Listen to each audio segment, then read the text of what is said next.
What you see here is $10,000 on the table. You can take this money as a loan, but I will charge you a little bit of interest rate. Like most people, you take the money and you go buy a nice car. But in 10 years, it's time to pay me back. And because of interest rates, now you owe me $20,000 and not 10. You will say, I don't have money to give you. And if you don't, I take your car and a piece of your house. This is how debt works. And after 3 years of traveling the world, I noticed that this is exactly what China is doing. For example, take the small island nation of Sri Lanka. This developing country needs money and China has a lot of it. So Sri Lanka took billions of dollars in Chinese loans. It was easy money just there to be taken. And with that, they built skyscrapers, highways, airports, and shipping ports. The country grew and prospered. But few years later, this easy money came with interest rates, and Sri Lanka was so much in debt that it couldn't pay back China its money. And the only way out was to give China control of what they had built. In other words, Sri Lanka lost a piece of its home to China because of debt.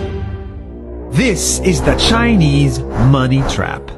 And it's a real thing I saw all over the world.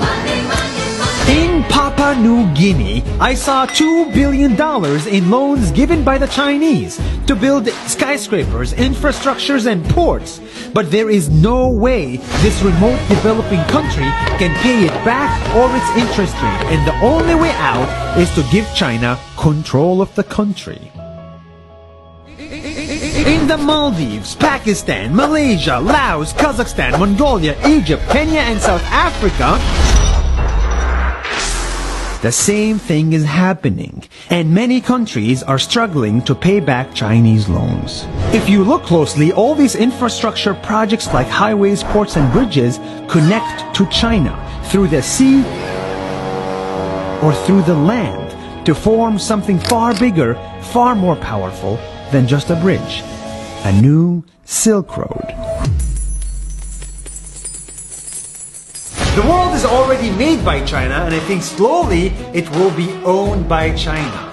Don't get me wrong, building bridges, ports, highways, and airports is a great thing for the people and the country, but they come at a very high cost. And when these countries can't pay back the loans, these countries will lose their homes. One thing my parents had taught me is that there's no such thing as a free lunch or a free ride.